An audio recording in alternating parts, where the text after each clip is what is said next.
Guys, it's Cara with Cara Joe Plans with another budgeting video for you guys. Before we get started, I just kind of want to show you this fun little background that I now have on my desk. Funny story. So I needed a new mouse pad, so I went on Amazon, saw this really cute pattern, clicked on it, ordered it, and it came, and it is like 31 inches long. Like, it covers almost my whole desk, and it turns out I guess this is a gaming mouse pad, but I thought it was really cool because now I can use it as a background for my videos.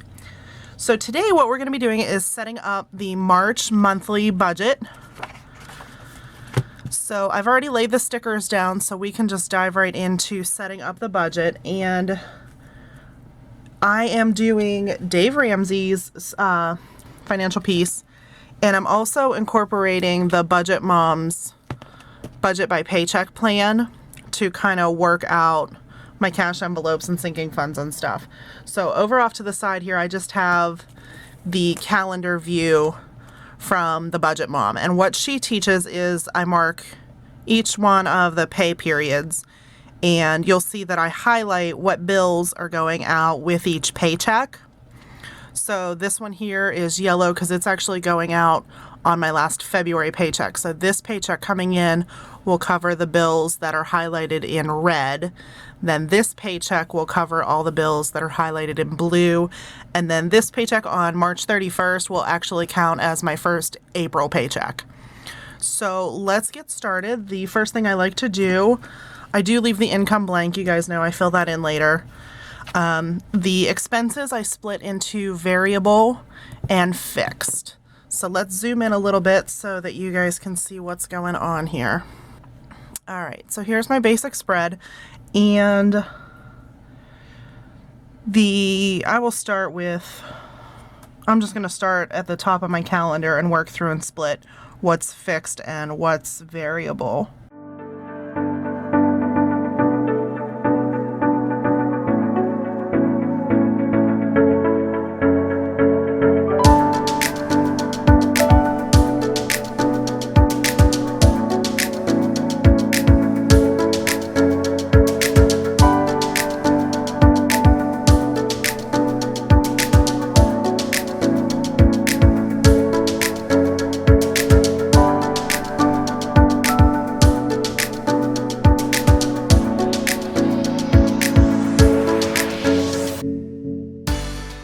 Okay, so I've got everything divided into variable and fixed expenses so far from what I can see. And I'm just going to start writing in the amounts that I do know ahead of time. And I've used this kit before. This was my January kit, but I get my kits from Caffeinated Kate on Etsy. She has budget kits that you can order and have mailed to you, or you can do the printable ones. I do the printable ones, and I'll have these linked below. And she gives you the option of printing out different month labels. So I used this in January, and there was a sticker I could use for January. So you can reuse the same design. I have two right now. If you remember, I don't think I did. I had to redo my February budget. So in February, I used this cute one here, and this one here is the Gemtone one. So those are the two that I have right now. So let's get numbers that I definitely know in here. The Xfinity should be a fixed number, but I just switched some stuff up, so I'm waiting for them to recalculate my bill. So I'm going to leave that one out right now.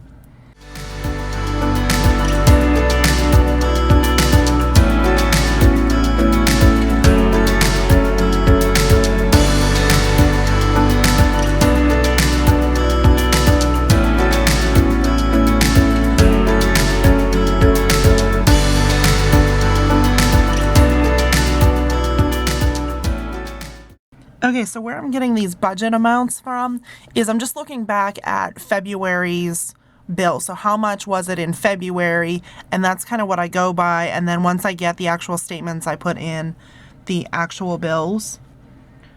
So that's where these numbers are coming from, if you were wondering.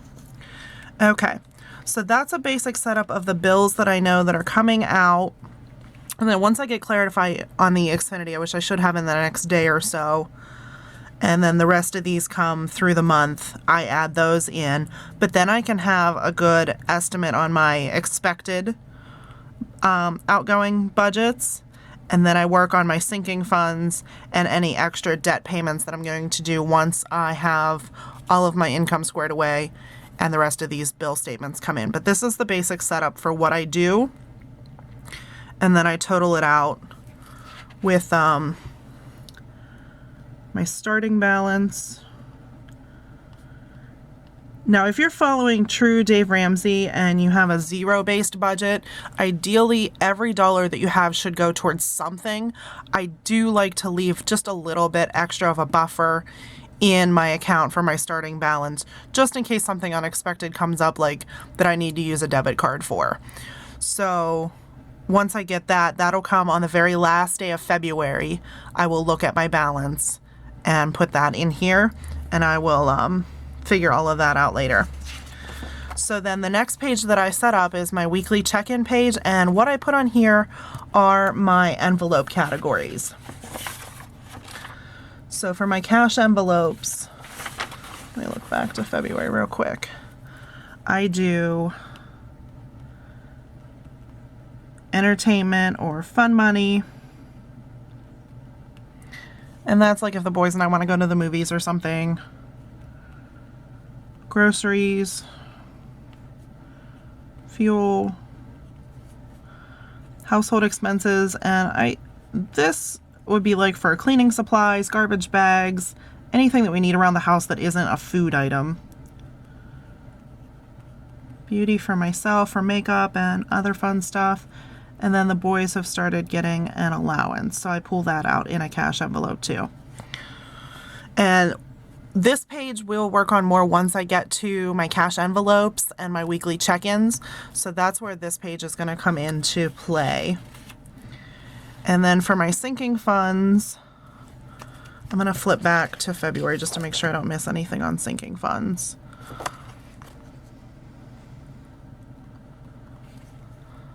And I write all of them down. Even if they're fully funded, I carry them over every month just in case I have to spend out of them.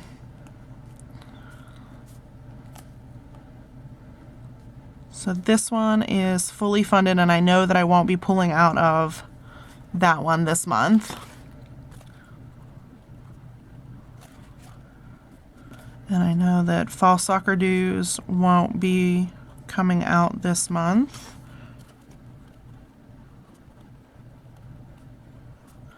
And I write school pictures, but they get soccer pictures done too. So once I get their nice formal pictures done, if there's anything extra, I would get some pictures of their soccer as well. They do those every season though, so I don't know if I'm going to be doing those. And then the rest of my sinking funds.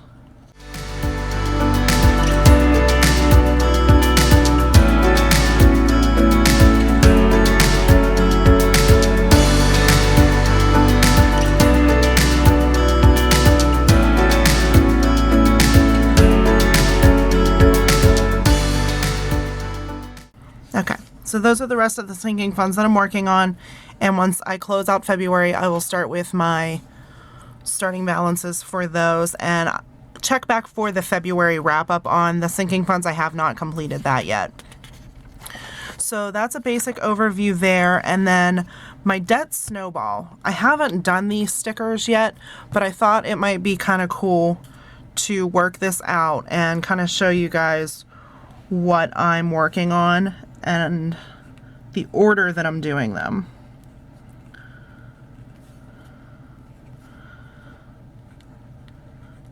And I always like to start off with where I started in my debt snowball, just so I don't forget where I've come from already. So this one's already paid off. It's had a zero balance since January.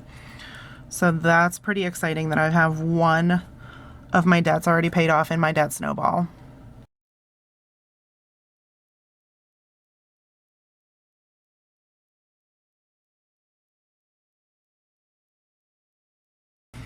Okay, so with my debt snowball, the general rule is you start with your smallest balance first, attack that with a vengeance, and then once that one's paid off, you take everything you were paying on that one and add it to the minimum payment of the next one. I have modified it just a little bit due to interest rates.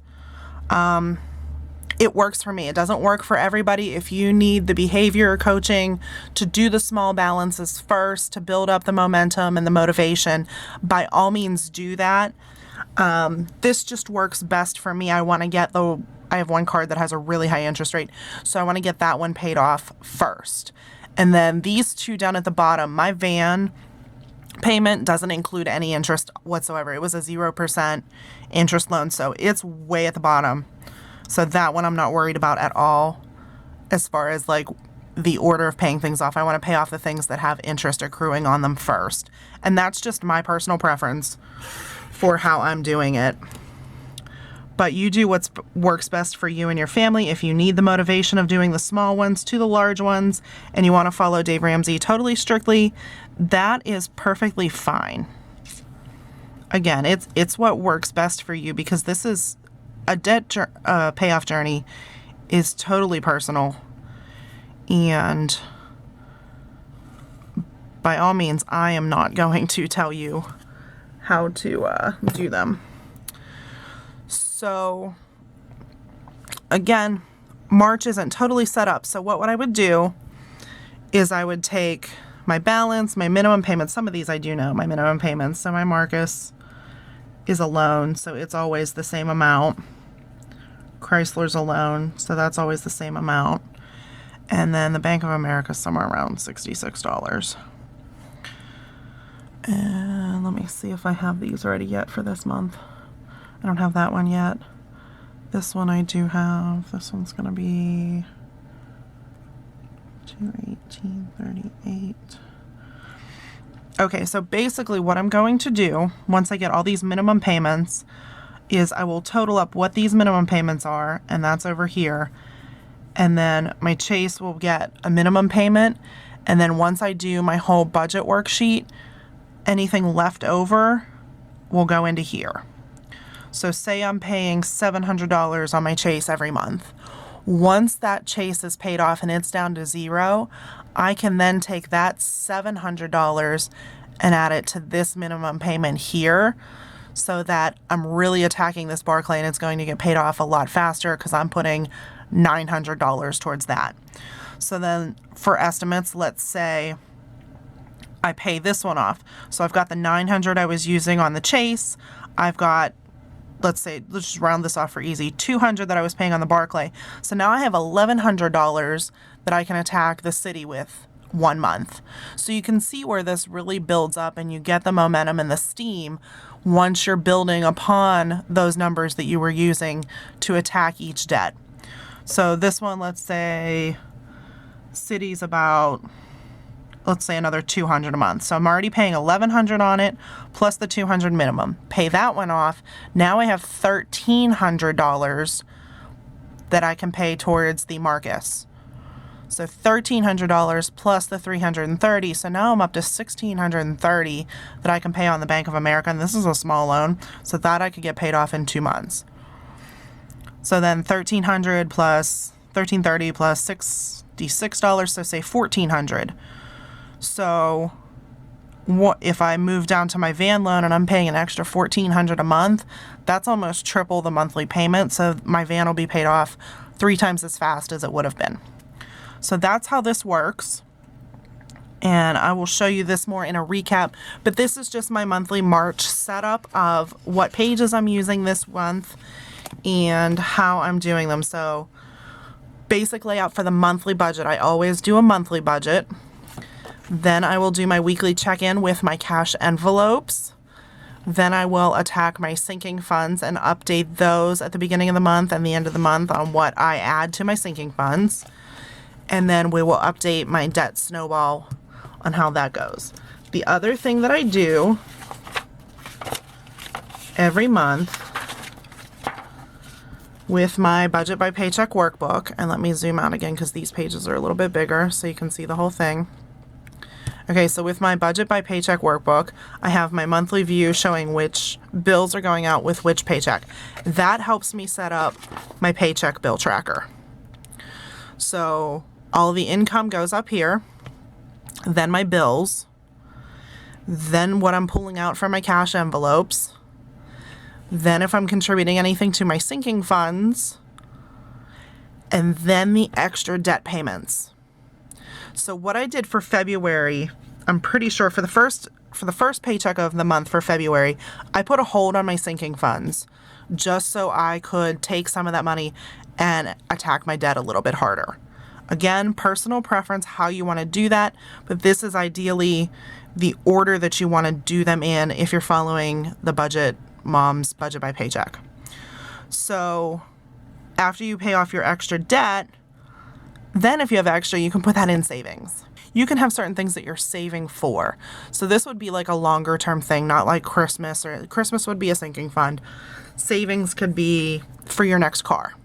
They could be for a down payment on a house, that kind of stuff.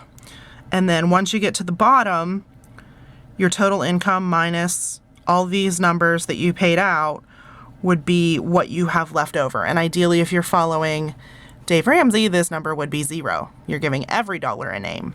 For me, I usually end up with a little bit extra because I do like to leave that buffer in my bank account.